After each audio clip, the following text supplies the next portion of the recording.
Okay, so Saipan Double Hiryu seems to be the preferred format by everyone. We see that the RIPCVs is staying with their standard format Scharnhorst, that being the preferred tier 7 battleship, and they're going with their Leningrad. Leningrad is a favored ship, so you can see that the top two teams, or the top two seeds, are both using Leningrads.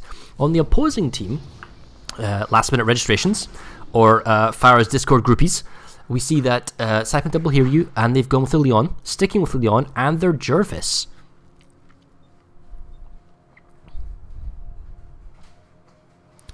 And from the initial pings, this is not the map pick for Team Green. This is the map pick for Team Red, so they're on the south. They are looking to play for the Alpha Bravo side. Hang on a minute. Interesting.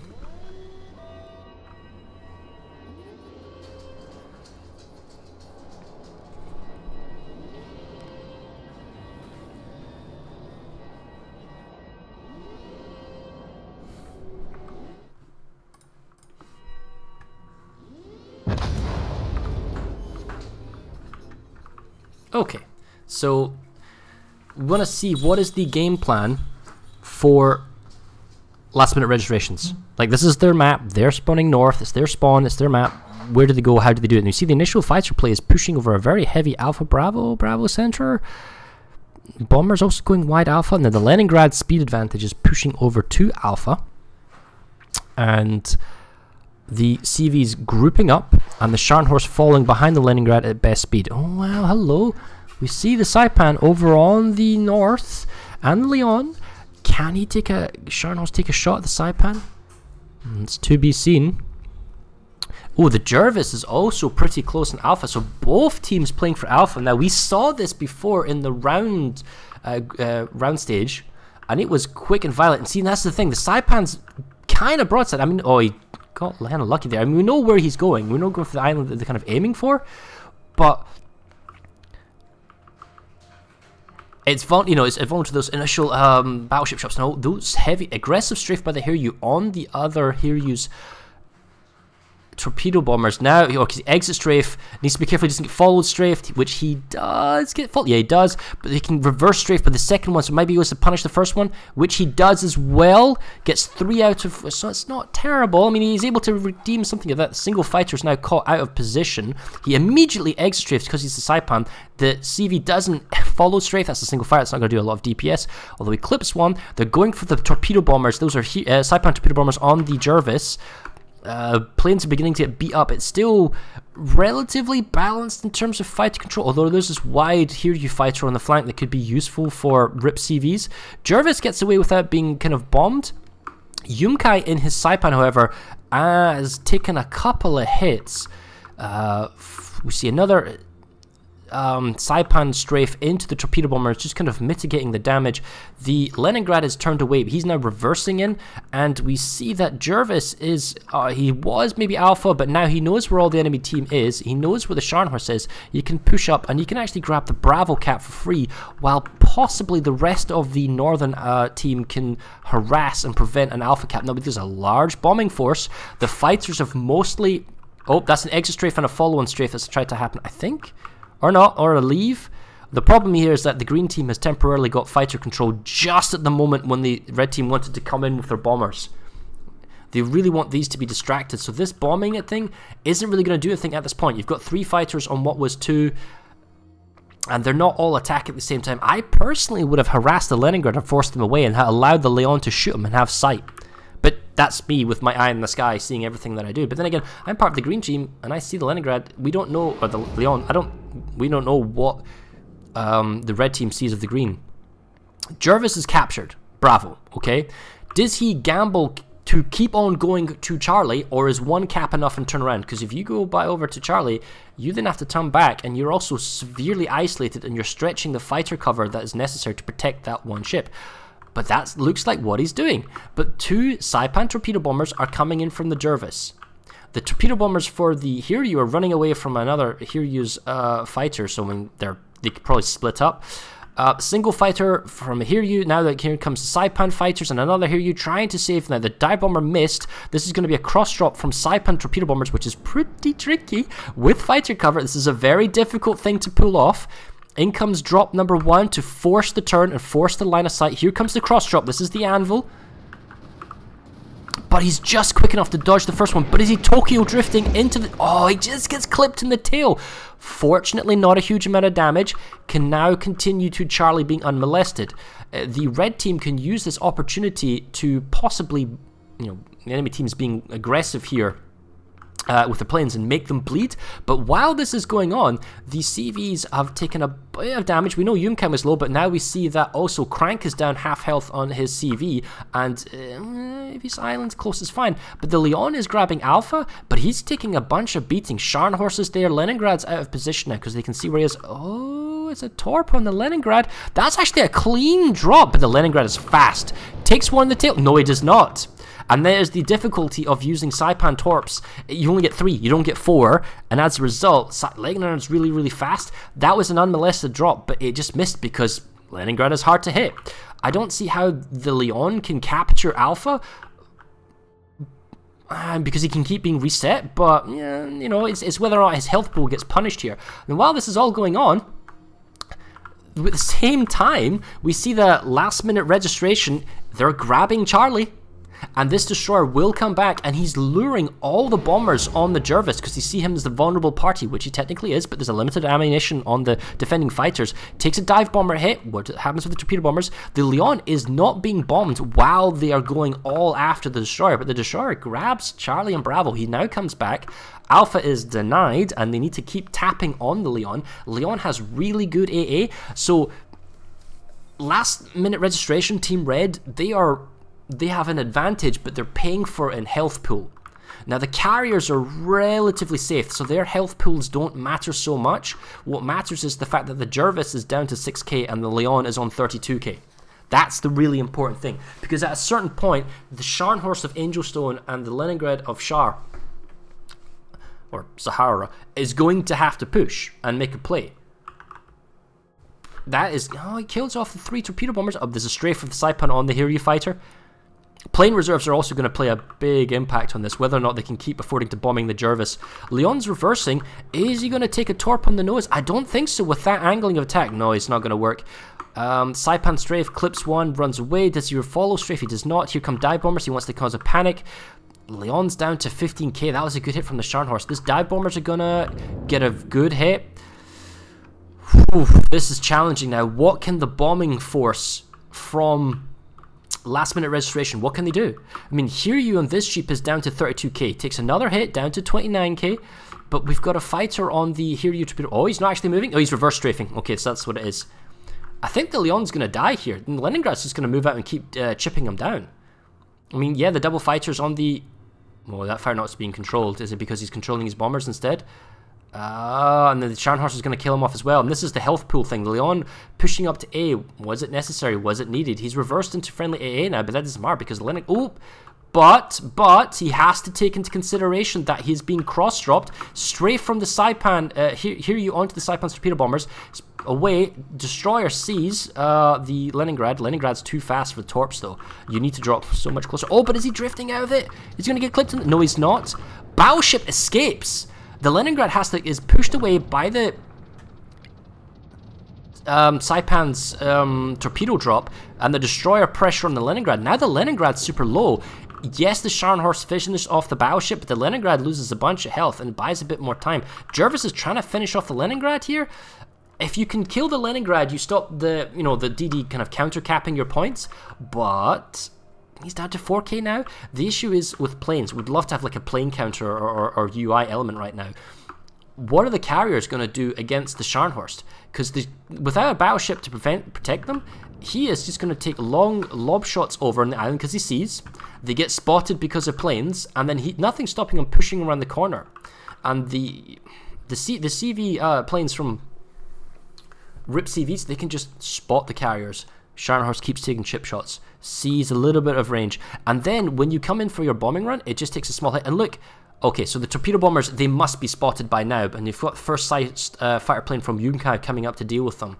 The Jervis is on the islands. Oh, he's making a hard turn. Oh, it doesn't activate. Torp doesn't activate. Okay, so now the Jervis is coming back to try and kind of shoot the Scharnhorst. He can't see the Leningrad. Dive bombers are enough. That's probably what just happened there, taking him down to 1800. Oh, that's another set of torps. He's the nose, 24 health.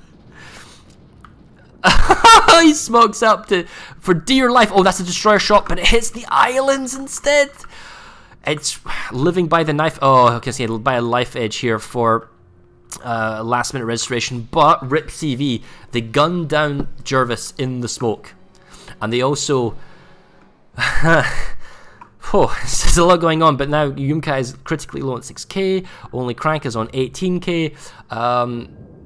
Sugio is okay in his here. He's got plenty of health, but then that's probably because he's slightly further back.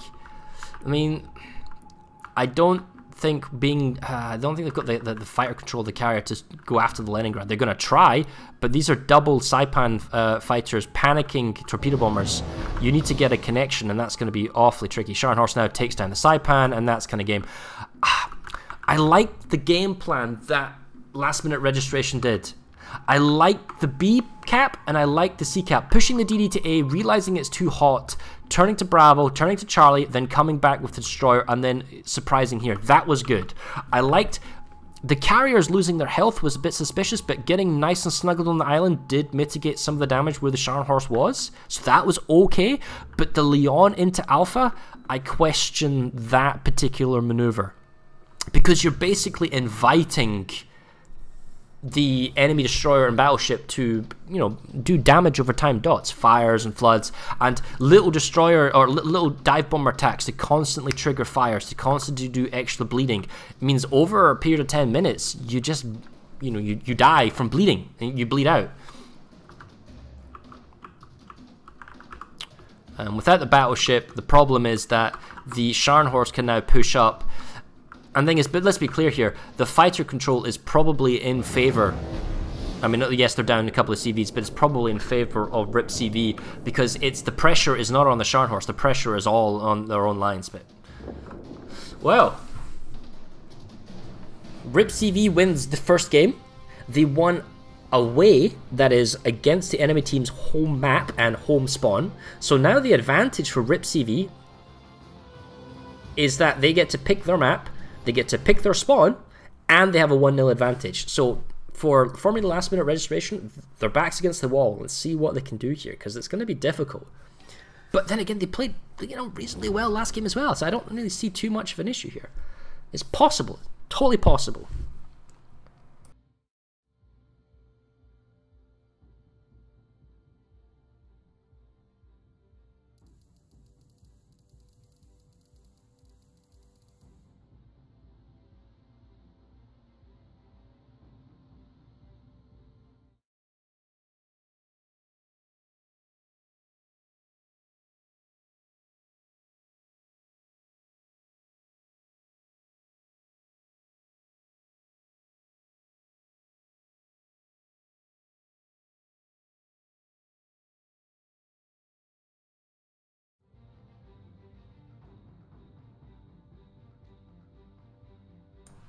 So, it would appear the next map, the map selection for RIPCV is Neighbors.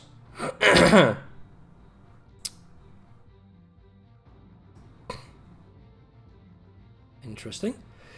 I think they need to swap... Sorry, I'm going to have to cough here.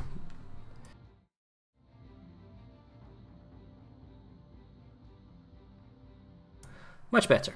So we're swapping positions. It would appear, yeah, so TWA, or not TWA in this instance, RIPCV, so Rain TWA hybrid team, RIPCV, wants to play Neighbors and they want to play North. And that seems to be everyone who has played Neighbors, the North has been the favourite team, pushing down to the Alpha cap, applying pressure to the Bravo cap because of better island positioning, and then the Southern team always being forced to go up to Charlie.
All right.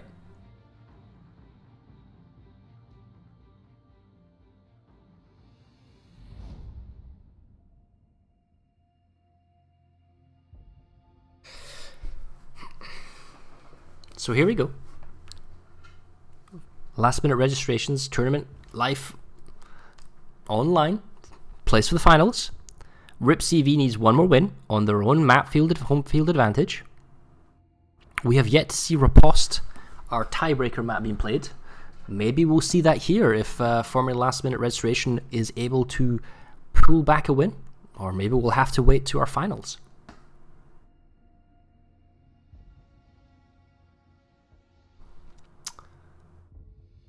And compositional-wise, the teams are staying strong. RIPCV, why would they need to change? Their Leningrad composition's working well, the Scharnhorst is being effective, double Hiryu Saipan combo is going well. Yunkai Saipan double Hiryu with Leon and Jervis. So, same composition, not changing anything up. Now, I'm interested about the Jervis because he's turning hard into Bravo. So, I mean, people have seen probably the games that if you play...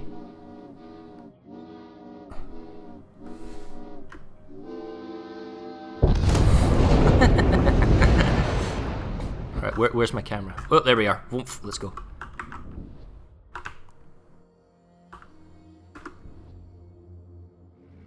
Cool.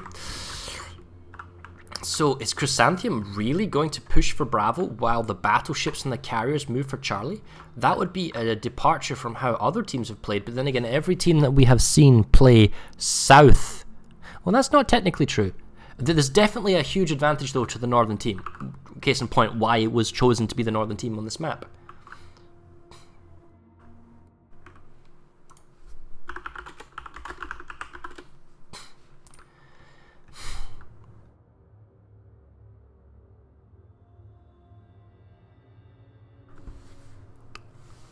And so we can also see that because Jervis is going for Bravo, it must tickle RIPCV for knowing why is there such an aggressive fighter line on Bravo? And that's because he's in B. So Alpha and Bravo both contested. Now ultimately what might happen is that the destroyer or battleship AA pushes the enemy fighters back and they push as a team towards Bravo, meaning that Formula Last Minute Registration, Team Green in this instance, can't stay over Bravo because they lose planes to AA, and that forces the Jervis out, and then they can pressure their way into Bravo. But while this is happening, I like this because it means Formula Last Minute Registration gets the B cap, starts point generation, they don't fall behind on points, and then if they can hold it even just briefly, it allows the battleship and carriers to move into Charlie at a later point and then catch up. Now while this is going on, it does however mean that the Jervis is vulnerable, so he's probably going to run and try and rotate perhaps the Charlie. And all the bombers are going north. That's quite an impressive strike force up there. And the first fighter duel is engaged. You see the Leningrad is looking to pressure up. We have a equal Hiryu. So there's no AA going on the center. Are there any reinforcement planes coming along? No. This one's losing, this one's winning, so it kind of balances out. The Jervis is spotted. The Jervis is covered. And we see the first gunfire from the Leningrad and possibly gunfire. Yeah, that's gunfire from this Scharnhorst as well. Gets away with it, but now here comes the first dodge. Where are the covering fighter planes? He needs cover. We got double Saipan. This is the cost of going for Bravo. Here comes cross drop number 1. Here comes cross drop number 2.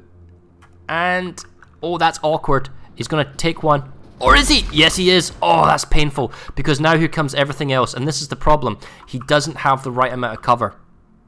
You need, if you have a lone DD like this on the cap, everybody needs to defend them. And see, this one fighter needs to exit strafe because the problem is the torpedo bombers can't all be clipped at the same time. Oh, oh no, it's this one. This one's going to be the killer. Oh, but it doesn't activate the torpedo beads. Oh, does it clip the nose? He doesn't clip the nose. It's already had the center hit. He lives. What? Oh, but there's a follow-up. There's a follow. Is there a follow-up? Is he going to smoke? Is he going to activate? Oh, it activates. Oh, Chrysanthemum fighting for an inch of his life. But the problem is the DD is dead. They're down on points. Now comes the Bravo capture with the Leningrad. They're not in Charlie. Oh, but in comes the counter bombing while all that's happening. Can this make anything happen? If they kill off a CV, it could be huge. This sheep is getting dropped by 3 torps. In come the dive bombers. Another torps. Oh, straight from behind kills a bunch. Huge hits. Now, can these hear you? Oh, he's trying to dodge the coming strafes. Only 3 planes left over. Can he get this last little torp run in? It's not enough. Oh, it's not enough. That was a good opportunity, but it's just very, very difficult.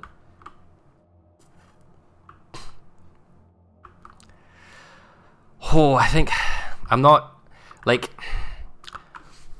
the question now is, what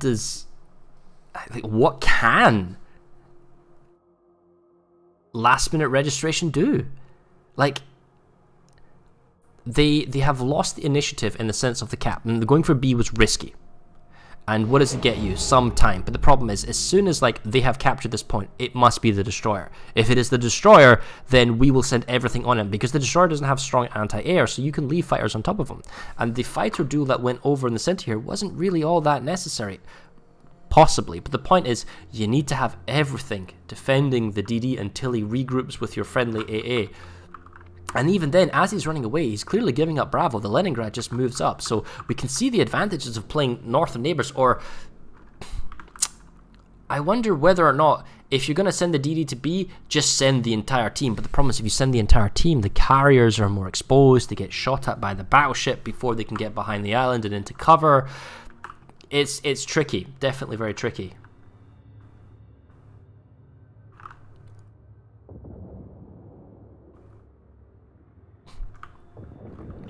Now, one of the Hiryus from RIPCV is doing perma-spotting. So we got dive bomber number 1, and there was, I believe, dive bomber number 2 over here. These dive bombers might not be empty. They may actually be keeping their payload and only dropping them when they need to escape being chased by a fighter. If you're being chased by a fighter, it means you don't have fighters on the front line, so you're weaker there and you can be dropped by torpedoes on the front. So that's why the dive bombers aren't necessarily being dealt with, because they can't. And the trick here is, if you don't drop the payload on the dive bombers, you can actually come up and you can do chip damage. You can just do bomb on the Yunkai and the Saipan, because all the fighters on the front line, and then fly away. And if the fighter comes back to deal with the dive bomber, boom, then the torpedo bombers can push down on the front. So, Hiryu pushes other Hiryu torpedo bombers back. Incoming fighter though, it's one-on-one. He's gonna clip engage. Now the thing is, I don't see any friendly AA, but that means that, like, one plane, if there's no AA, the one plane is gonna survive here, so the bombers don't have to worry about being too molested. While this is going on, why there we go, that's what they're looking for. They're looking for this sheep. Saipan and Hiryu torpedo bombers going wide flank. Now, do they know they're there? Because they have to fly over the Saipan's AA. He could die, but the fighters are coming back. But they're being distracted in the front. He's being chased behind. Strafe, good kill. We see that there's a Saipan Hiryu fighter running back, and you got 3 fighters. You got a second Hiryu fighter trying to grab. He splits the group up, but he's strafed. And this one's clipped by AA, and it's just not enough. He's being chased, and the fighters can't go into the CV's AA bubble, because you might get a kill, but you lose all your fighter control. And this now is probably a mistake. Oh, he's even trying to strafe. Is he? Oh, but he's extra strafed. Does he clip his own planes? He kills his own plane slightly, I think. Scharnhorst is out of position, gets dive bombed instead. I mean, yeah, right. You know what? It's not over. The battleship might be able to punish the Scharnhorst. While this is going on, there's a counter strike going on Sugyo. Oh, this is brutal. This is gonna hurt. Not kill, but definitely. Well, never know. That's actually 4 clean torps. That's pretty brutal. Scharnhorst might be able to get a return fire on him if he keeps spotted, because he's... No, maybe he's just over the island. But the destroyer is going to harass him, and he's nose in.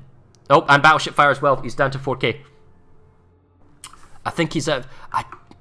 I don't know necessarily why he's in that position, but he should be kind of like parallel, or kind of like an angle like this. I think that the Leningrad is just going to take him down, and there's no like Jervis, or no smoke, there's no counter fire on the Leningrad, like there was previous game.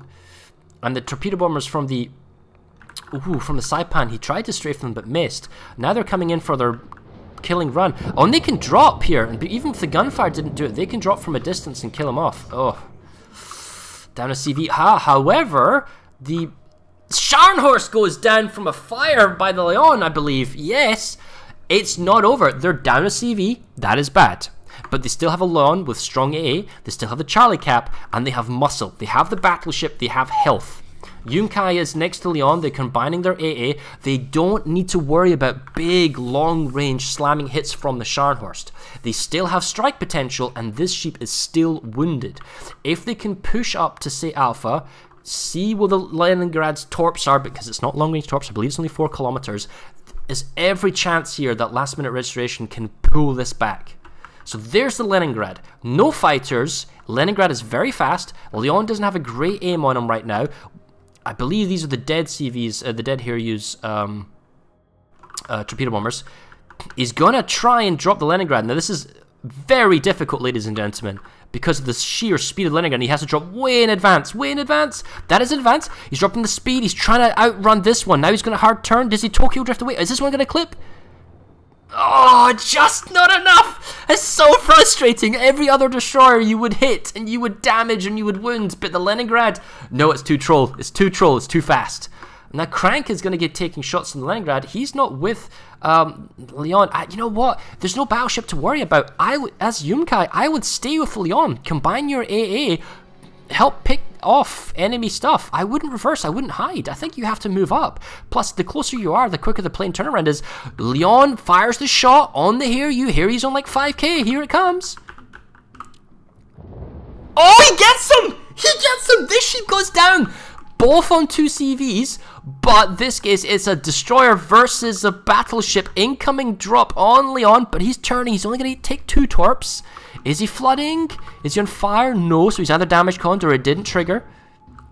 Leningrad's good. Oh, but here we go. Saipan drop on the side, so fire cover on the Leon is like going to be critical. This is another torp drop. This is going to be like 1 torp. So he mitigates. Oh, and here comes another drop. Here comes the Hiryu. Alright, Saipan Fighter comes in to try and harass. He's going to try and panic, but he's on fire, which means if he gets hit by torps, he could flood. Oh, he's going to eat 2. Very painful. Now here come the dive bombers. Oh, there's just no respite. There's no let up. I think the Leon's going to go down. There's not much that can happen. Yeah, when you say where are the fighters, they're either, well, you've only got 2 CVs. You only got 4 fighter waves, and they're being tagged, they're being harassed, they're scouting. Maybe they're on cooldown. When a plane wave dies, it takes 60 seconds to come back up, guys. So there is a long time if their bombers are ready and yours aren't. So we see Saipan Fighter number 1 is working overtime, trying to save Leon, trying to get him to go blind. Leningrad is rotating round to kill Crank. Crank is trying to drop the Leningrad with torps, but he's going to dodge. No, he's going to eat 1 in the nose. Okay, so that's some damage, but Crank has beached himself. Leningrad's going to come around the corner and give him a little love tap here. Yeah, it's tricky. I don't know. The Leon's too far away. He can't help. Saipan's taking off his torpedo bombers. But here we go. This is the brutal thing. Broadside, dead in the water, having to go forwards. I mean, Crank is at full health. And technically speaking, it's 930 points. There come the torpedoes. I guess Crank keeps reversing. He might live just at 8k. And the Leningrad, he has to now rotate around. This is a second torpedoed group. If he has damage control party, and he might live, this is his second drop. I think it's ready. Oh, he hits the islands. That's a critical amount of time. He knows where the Leningrad might go. Still hits the islands. Here comes torp wave number 1. Does he connect? Does it activate? It doesn't activate. Oh! And while this is going on, all these micros on the torpedo bombers, he's barely working with the Leon, but I think here he goes down. If he goes down, that ends the game. Here comes the second drop. It's too maneuverable, and it doesn't activate because he turns in. Oh, the speed of the Leningrad. This is why you need torpedo acceleration, guys, because it's just brutal. And that's it. I think Craig goes down, and that's it. Oh, what a game.